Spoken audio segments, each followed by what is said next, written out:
Alors s'il y a bien un mercato qui est hyper important pour le Barça, un mercato que tu dois surtout pas rater, un mercato où t'as pas le droit à l'erreur, c'est celui-là les gars. C'est celui-là. Pour ce mercato-là les gars, t'as pas le droit à l'erreur. Là actuellement, on sait à quel point le Barça est en crise financière, à quel point financièrement c'est très compliqué. On sait que là maintenant, en termes de levier financier, c'est plus possible, t'as plus d'arrangement financier possible à faire parce que t'as fait tout ce qui était possible et imaginable. Donc ça c'est une première chose. Deuxième chose, sportivement, on sait bien comment c'est catastrophique actuellement. C'est pour ça que là si tu te rates là dans ce mercato, tu pourrais vraiment connaître une crise sans précédent dans ce club. Déjà que là actuellement, on va pas se mentir, c'est très compliqué, mais je peux vous dire que là, ça peut être encore vraiment pire.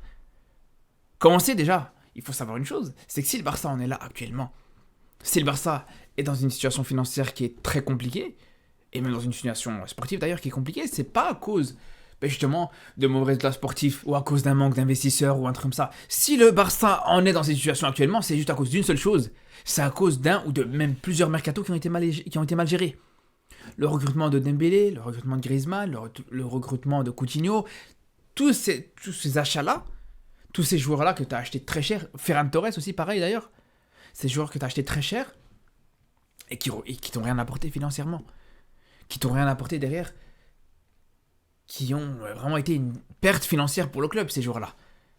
Depuis que tu as voulu justement remplacer Neymar et que tu as recruté tout et n'importe quoi pour essayer de le remplacer, c'est là où le Barça est en chute financière et donc en chute sportive. C'est pour ça que là, voilà, les mercatos au Barça sont hyper importants. Là, on sait que financièrement, on va pas se mentir, la situation elle est plus que compliquée. Donc au bout d'un moment, voilà, t'as plus d'argent. Ça veut dire une seule chose, ça veut dire que tu dois recruter intelligent, tu dois recruter malin. Tu dois t'adapter à ce genre de situation, tout simplement les gars. Et c'est pour ça qu'il faut pas faire n'importe quoi, et c'est pour ça que comme je vous dis, ce mercato sera très important. Et du coup, pour commencer, avant de parler des achats, avant de parler de qui tu dois acheter, il faut déjà commencer par parler de qui tu vas vendre, qui tu vas dégager, parce que je peux vous dire qu'il y a un grand tri, je vais même dire un grand ménage à faire les gars. Il faut y aller au Karcher déjà, avant de commencer par toute chose, faut sortir le Karcher et nettoyer tout ça les gars. Parce qu'il y a de la crasse, je peux vous dire qu'il y a de la crasse là actuellement. Donc on va commencer déjà par ce tri que tu peux faire au club actuellement. Alors, au poste de gardien de but, on peut laisser ça comme ça. Pour moi, au poste de gardien de but, même si cette saison, il y a eu quelques petites périodes où il a été un petit peu en dessous, par exemple, sur la semaine noire, comme je l'appelle, la semaine où tu t'es fait humilier par le PSG, où tu as perdu contre le Real dans le Classico, c'est vrai que il n'est pas exempt de tout reproche. Mais malgré tout, voilà, il a toujours le niveau. C'est toujours un gardien qui peut sauver les meubles plusieurs fois dans la saison, pour plusieurs matchs. Il a été irréprochable, donc bien sûr qu'il reste. Et pareil pour Peña d'ailleurs. Pareil pour Peña, sur la grosse période où Ter Stegen a été blessé, honnêtement, il a fait le taf. C'est vrai que contre Porto, sur le match retour, il y a sa petite erreur, mais globalement, voilà. Pour un deuxième gardien, pour un gardien remplaçant, pour moi, il fait largement le taf. Donc pour moi, au niveau des gardiens, ça bouge pas. Par contre, en défense, là, clairement, il y a un ménage à faire. Là, clairement, il y en a qui doivent dégager. Je vous le dis déjà, pour commencer, avec Alonso, pour moi, ça doit dégager fort. On oublie carrément, des fois, on oublie c'est encore un joueur du Barça. Hein. Mais bon, il est toujours là. Et malheureusement, voilà, son contrat il se termine déjà. Donc tu pourras pas forcément le vendre. Mais bien sûr qu'il ne faudra pas, surtout pas le prolonger. Vraiment, Alonso, vraiment, ça a été une grosse décision, je trouve. Vraiment, j'attendais beaucoup de sa part. Je pensais qu'il allait apporter un petit peu son expérience en Ligue des Champions. Je pensais qu'il allait apporter même sa plus-value sur les coups de pied arrêtés, sur les coups francs aussi, qu'il était exceptionnel dans ce domaine-là du côté de Chelsea. Au Barça, il n'a pas énormément montré ça. Donc voilà, lui, ça doit dégager sec. Pareil, Inigo Martinez. Inigo Martinez, les gars, je suis désolé. Je suis désolé. C'est pas possible. C'est pas possible du tout. Vraiment, c'est le genre de joueurs typiquement qui réussissent pas au Barça. C'est des joueurs confirmés en Liga qui sont bons avec leur club, mais dès que toi tu vas recruter, ils vont être catastrophiques. Combien il y a des exemples comme ça au Barça, c'est énorme. Les André Gomez, les Denis Suarez, les Paco Alcacer et tout ça, on se rappelle combien de fois tu les recrutes au Barça. C'est catastrophique. C'est catastrophique ces joueurs-là. Par contre, quand c'est le Real Madrid qui va recruter des joueurs comme Rossellou, qui était un joueur normal de Liga, qui était un bon joueur, non, c'était un bon joueur de Liga, mais je veux dire, à l'échelle européenne, c'était pas non plus un joueur de classe mondiale. Et pourtant, on a tous vu ce que ça a pu donner. Mais bref, c'est pour ça que, clairement, pour ce qui est de Inigo Martinez, ça dégage. Christensen, par contre, je garde. Christensen, tu le gardes. Pour moi, en défense centrale, il fait le taf. Milieu de terrain, faut arrêter de le mettre au milieu de terrain. Faudra recruter une fois pour tout un milieu de terrain, ça, on va y revenir là-dessus. Mais Christensen, non, tu le gardes. Pareil pour Koundé. Et pareil pour Araujo. Araujo, j'ai été très dur avec lui, à juste titre, après son erreur, sa grosse erreur contre le PSG. On sait que depuis ce match-là, en plus de ça, il est un petit peu en dessous. Depuis ce match-là, on sent que mentalement, il est complètement perdu. Mais je lui fais confiance encore, les gars. Moi, je pense encore qu'il peut encore apporter beaucoup. Et c'est vraiment frustrant parce que c'est vraiment dans ce genre de match que tu l'attends. Et c'est dans ce genre de match où il répond pas présent. Mais voilà, malgré tout, je pense qu'il peut encore avoir une saison dans laquelle tu peux voir ce qu'il peut donner. En plus de ça, voilà, il reste encore 2 ans de contrat. Donc pour moi, tu peux encore tenter le coup sur une saison et voir vraiment ce que ça va donner la saison prochaine en Ligue des Champions. Et pareil pour Koundé d'ailleurs. Sinon, sur le côté droit de la défense, alors Sergio Roberto, il y en a beaucoup qui veulent le virer. C'est vrai qu'en plus, il arrive en fin de contrat. C'est vrai que ça parle d'une prolongation pour lui. Alors moi, je vous dis la vérité. S'il doit être prolongé, c'est pas une catastrophe. S'il doit partir, c'est pas une catastrophe. Si tu peux le garder avec un petit salaire et tout ça pour qu'il puisse dépanner en tant que doublure, je parle bien en tant que doublure, au poste de latéral droit, voire au poste de milieu de terrain. Moi, je vous dis, c'est pas une catastrophe. Avoir un joueur polyvalent comme ça, même si, bien sûr, il est limité, même si, on sait très bien qu'il peut être décevant, etc. Il y a plusieurs matchs, je suis désolé, les gars, que ce soit cette saison ou la saison passée, où il dépanne très bien. Ce qui me dérange, c'est quand Sergio Roberto commence à devenir un joueur qui rentre un petit peu trop dans le 11, qui passe devant dans la hiérarchie. C'est là où c'est un peu plus dérangeant. Mais en tant que doublure, pour moi, voilà, il a encore sa place. Par contre, Cancelo, pareil. Sur la semaine noire, encore une fois, sur la semaine où tu perds contre le PSG, contre le Real, c'est peut-être l'un des plus mauvais joueurs sur le terrain. Mais ça n'empêche pas que, les gars, sur l'ensemble de la saison, par rapport à toute son œuvre, par rapport à ce qu'il a pu faire, Cancelo, il doit rester, les gars. Cancelo, il doit rester. C'est peut-être, au final, paradoxalement, c'est peut-être l'un des meilleurs joueurs cette saison. C'est peut-être l'un des joueurs les plus irréprochables. C'est le joueur qui t'amène justement en huitième de finale de Ligue des Champions. On se rappelle, là aussi, son match contre Porto. On se rappelle de sa masterclass sur le match retour contre Porto où il est exceptionnel, lui et João Félix d'ailleurs. Surtout que j'ai entendu parler du fait que City proposait 25 millions pour Cancelo. Moi, je vous dis la vérité, c'est raisonnable. C'est raisonnable, 25 millions, parce que dans tous les cas, tu dois acheter un latéral droit. Si tu veux un Cancelo, ou en tout cas, si tu ne prolonges pas son prêt, tu devras acheter un latéral droit à sa place. Et donc ça veut dire quoi ? Ça veut dire que le latéral droit, tu l'achèteras soit à ce prix-là, et t'es pas sûr du tout d'avoir un latéral de ce niveau-là, ou alors tu devras débourser beaucoup plus cher. À défaut, les gars, autant garder Cancelo. Un Cancelo qui a fait ses preuves, qui a montré qu'il pouvait être important, qui a montré qu'il pouvait être très utile dans cette défense du Barça, en plus de ça, qui a montré qu'il pouvait être non seulement utile défensivement qu'offensivement, et surtout, il y a sa polyvalence, les gars. Il y a sa polyvalence. Si t'as un Baldé qui, encore une fois, soit se blesse, soit t'es un peu moins performant et tout ça, ben voilà, tu peux remettre Cancelo sur le côté gauche.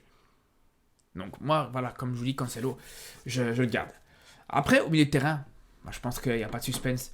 Roméo, mais ça dégage fort. Ça dégage. Même, je mets une belle croix, les gars. Voilà. On colorie carrément son gros crâne, là. Voilà, sa tête de pouce, là. Voilà, on le colorie bien.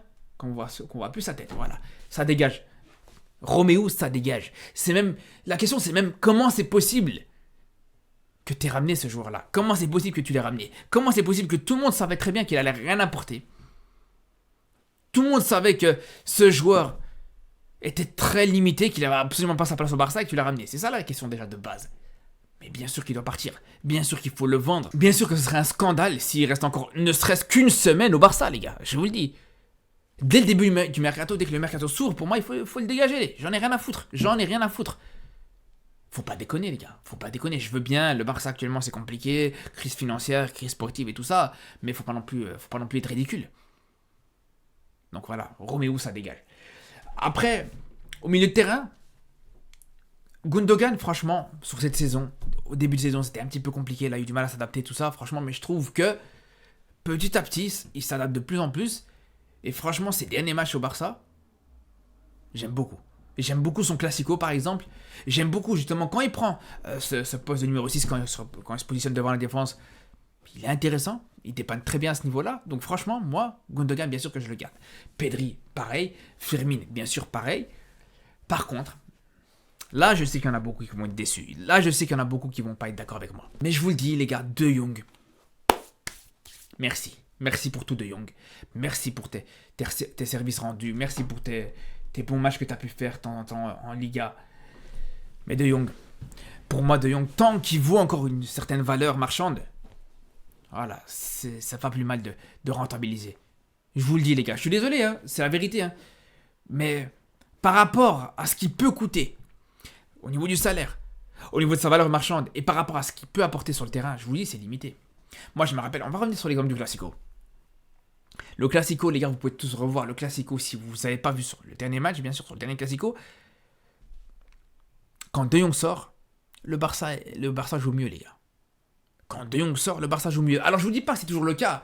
Je vous dis pas que c'est à chaque fois De Jong qui empoisonne un petit peu le collectif. Au contraire, bien sûr qu'il apporte beaucoup. Mais je veux dire que, pour moi, c'est pas le joueur indispensable qu'on veut nous faire croire que c'est. De Jong, c'est pas un joueur indispensable à cette équipe du Barça. Je vous le dis, les gars. Donc, quand tu sais que c'est pas un joueur indispensable et que tu peux le vendre, que tu peux en tirer quelque chose si tu le vends, qu'il a une grosse valeur marchande, que tu peux trouver des clubs preneurs pour l'acheter, vends-le. Vends-le, vraiment. Encore une fois, entre ce qu'il apporte et ce qu'il vaut, pour moi, franchement, le calcul, il est vite fait. C'est pour ça que je le vends direct. Je vous dis, en plus, au niveau dans ce secteur du milieu de terrain, t'as pas mal de joueurs. Voilà, t'as la chance d'avoir Gundogan, t'as la chance d'avoir Pedri, t'as la chance d'avoir Firmine qui monte en puissance, t'as même, voilà, ils l'ont mis plus haut, mais t'as Gavi aussi dans cette zone-là qui peut jouer, qui a fait en plus un très bon début de saison avant qu'il se blesse. Donc vraiment, moi je pense que De Jong, merci pour tout, mais voilà, pour moi je pense qu'il faut tourner la page. Après en attaque, c'est là où je vais être un petit peu gourmand. C'est là où ça va se compliquer un petit peu, parce qu'il y en a beaucoup que malgré tout, que j'ai quand même envie de garder. J'ai été toujours le premier à tomber sur Lewandowski. Mais je vous dis les gars, Lewandowski pour moi, il lui faut encore une saison. La saison de la dernière chance. En plus, il y a de grandes chances de changer d'entraîneur. Alors je vous parle, ça parle beaucoup d'Hansi Flick. On reviendra d'ailleurs là-dessus dans les prochains jours sûrement. Mais tout ça pour vous dire les gars, c'est sûr et certain que si Hansi Flick, le coach qui a clairement donné à Lewandowski son ballon d'or fictif, si on peut dire ça comme ça, l'année où Lewandowski a eu sa meilleure année de sa carrière, sa meilleure saison de sa carrière, c'était sous Hansi Flick. Donc aujourd'hui, je pense que si tu as la possibilité d'avoir ce coach-là, c'est sûr et certain que ce serait complètement débile et stupide de débarrasser, de vendre Lewandowski à ce moment-là. Donc bien sûr que je le garde. Bien sûr que je garde Lewandowski, même si vous savez très bien à quel point voilà, je peux être très dur avec lui, à quel point voilà, je l'ai énormément critiqué. Mais bref. Donc Lewandowski, je garde malgré tout. Pareil pour João Félix, les gars. João Félix, c'est un petit peu compliqué parce que, voilà, on voit que avec Xavi actuellement, il a du mal à lui faire confiance. On voit que sur les derniers matchs, il n'a pas eu beaucoup de temps de jeu. Et surtout, voilà, c'est pas un joueur qui pourrait être aussi abordable que ça au niveau financier. Je pense que l'Atlético va pas le laisser partir si facilement. On sait qu'ils l'ont acheté très cher. Donc là, je pense que ils ne le laisseront pas partir en dessous de 50, voire 60 millions. Minimum d'ailleurs. Minimum. C'est pour ça que je pense que pour João Félix, ça sert absolument à rien d'assister. Ça sert à rien d'assister, sauf si, voilà, j'ai entendu parler d'une possibilité d'échanger Victor Roque pour João Félix. Je vous dis la vérité, vous allez me prendre pour un fou, mais je dis pas non. Je dis pas non. Moi, Victor Roque, les gars, j'ai du mal à être convaincu, j'ai du mal à être emballé par ce joueur. Voilà, on l'a très peu vu, peut-être que je le juge facilement, je le juge peut-être de manière hâtive. Mais je me dis quand même, malgré tout, voilà, on peut reprocher ce qu'on veut à Xavi, on peut lui reprocher de ne pas faire jouer justement Victor Roque. Mais je me dis quand même, d'un côté, si vraiment il était si bon que ça, et s'il était vraiment monstrueux, s'il était vraiment au-dessus du lot, Xavi, il est pas fou, il l'aurait fait jouer un minimum. Donc c'est là aussi où je me dis, voilà, j'ai du mal à être emballé par ce joueur-là. Par contre, João Félix, clairement, sur certains matchs, j'ai parlé du match contre Porto, du match retour contre Porto de Cancelo. Mais pareil pour João Félix, là, pour le coup, lui aussi, il a été exceptionnel dans ce match-là. Donc vraiment, il y a plusieurs matchs références, plusieurs grands matchs où il a été à la hauteur, où il a été au rendez-vous. C'est pour ça que, voilà, s'il y a ce petit raccourci financier, ce petit échange entre Victor Roque et lui, je dirais pas non. Franchement, je dirais pas non. C'est pour ça que j'ai mis une seule croix, une seule barre, donc ça reste en suspens. Parce que, encore une fois, on part toujours sur le même principe. Tu sais ce que tu perds, mais tu sais pas ce que tu gagnes. Ça veut dire que là, voilà, tu vas perdre João Félix, tu vas le rendre à l'Atlético. Juste derrière, tu seras obligé de recruter quelqu'un à sa place. La personne que tu vas recruter à sa place, ça se trouve, il sera pas forcément plus bon que João Félix. Ça, c'est une première chose. Deuxième chose, quand tu as cette possibilité justement d'échanger Joao Félix avec Victor Roque, ben, ça te permet d'avoir Joao Félix au sens propre, qui t'appartiennent tout simplement. Et juste derrière, si Joao Félix fait une saison un minimum correcte, là, à ce moment-là, voilà, tu peux facilement le vendre. S'il apporte pas satisfaction, tu peux le vendre assez facilement. C'est un joueur qui a une cote, c'est un joueur qui, malgré tout, a un nom et tout ça, même si actuellement, l'Atlético a du mal à le vendre et tout ça, mais je pense que malgré tout, tu pourras le vendre. Tu pourras le vendre. Donc c'est pour ça que, voilà, ça reste à prendre en compte. Sinon, voilà, pour le reste en attaque, bien sûr que Yamal, ça se discute même pas. Je vais même pas discuter une seule seconde là-dessus. Bien sûr qu'il reste et j'espère qu'il restera jusqu'à la fin de sa carrière s'il faut. Vraiment, ça c'est encore un autre sujet. Par contre, Rafinha, je sais qu'il y en a beaucoup qui veulent le vendre. Je sais que ce que j'ai dit par rapport à De Jong, il y en a qui pensent l'inverse par rapport à Rafinha. Ils disent autant, ben voilà, prendre une plus-value au niveau financier par rapport à par rapport à Rafinha et garder De Jong. Moi, je pense l'inverse. Moi, je pense que justement des joueurs de ce profil-là, c'est plus rare au Barça. De Jong, quand il est pas là, c'est pas un problème. T'as Pedri, t'as Gundogan, t'as Firmine, bref, t'as des joueurs qui peuvent le remplacer.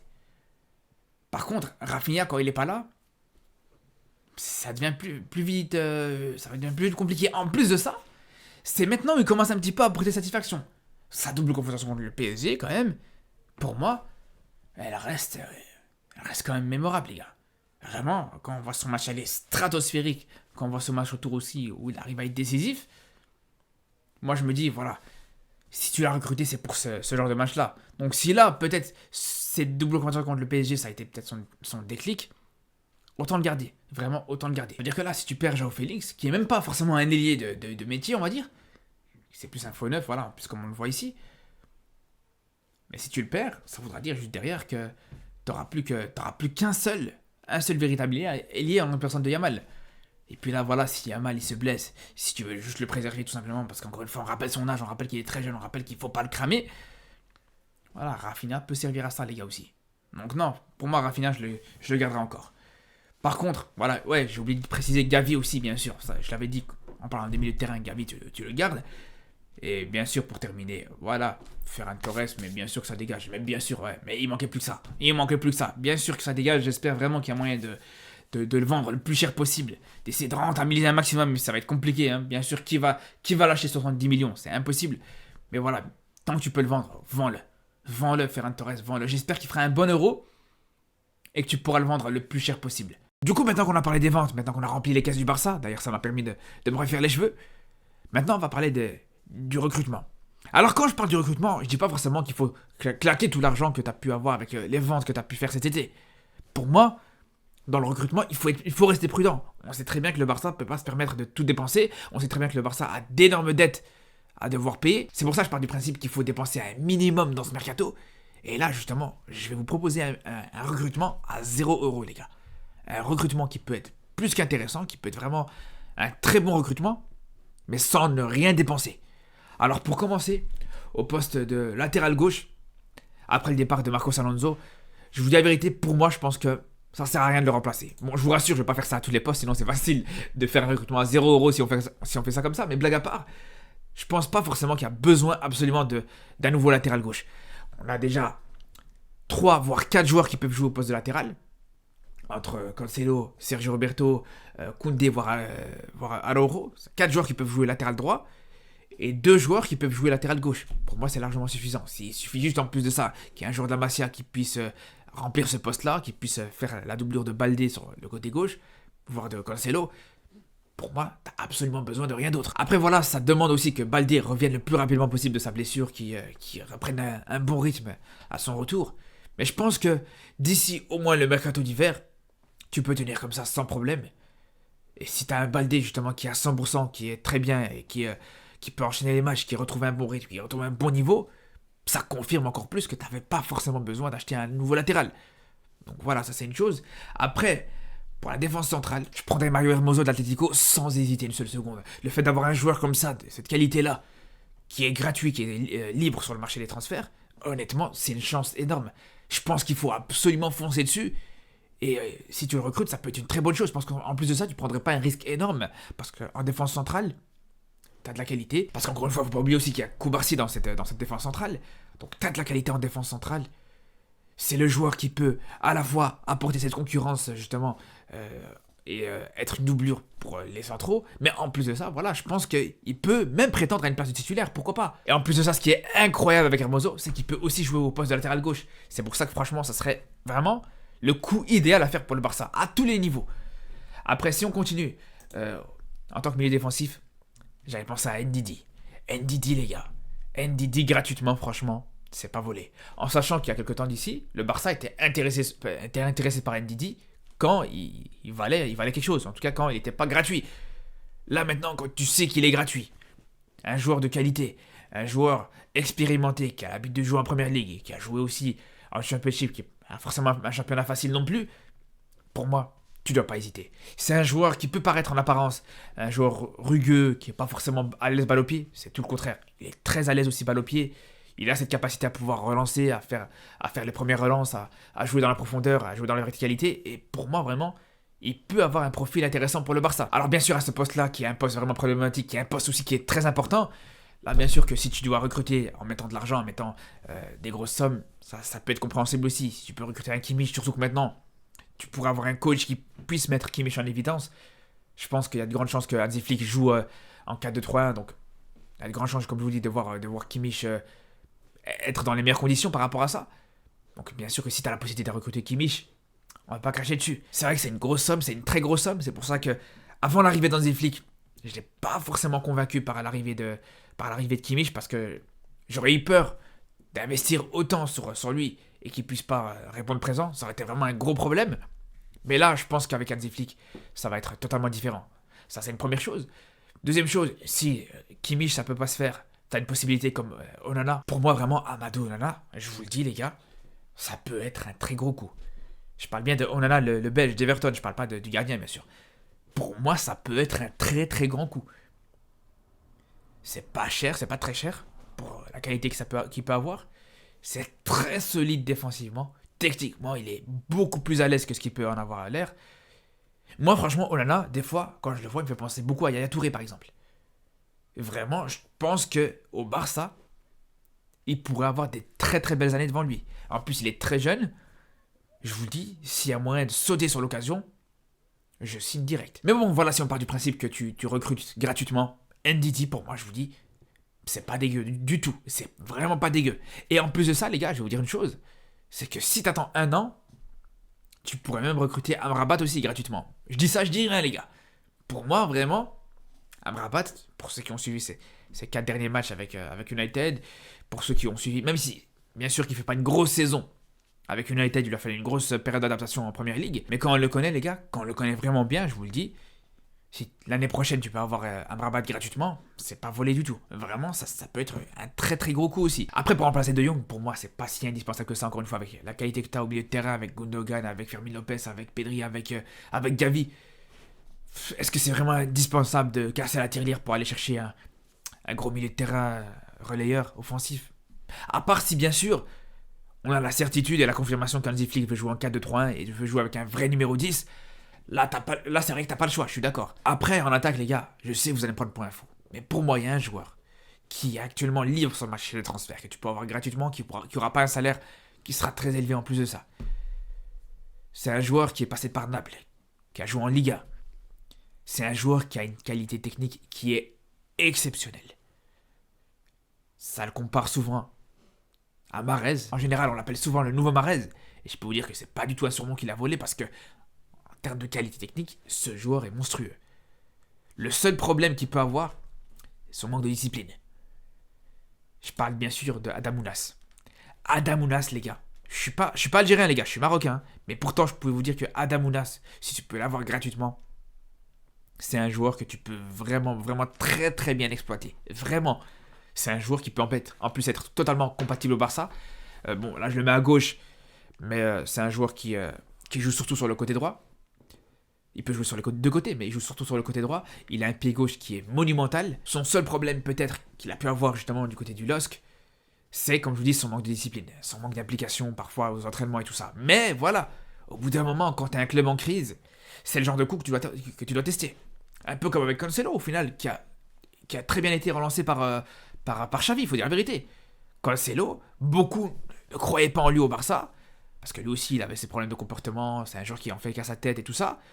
Mais il a été bien relancé. Au bout d'un moment, quand t'es en crise comme ça, t'es obligé de tenter ce genre de joueur dont personne veut, ce genre de joueur qui peut être problématique, qui peuvent être des risques pour le club. Et pourquoi pas bien les relancer. Et au pire des cas, même si voilà, tu veux pas le garder à la fin de la saison, je pense que c'est un joueur que tu peux bien vendre.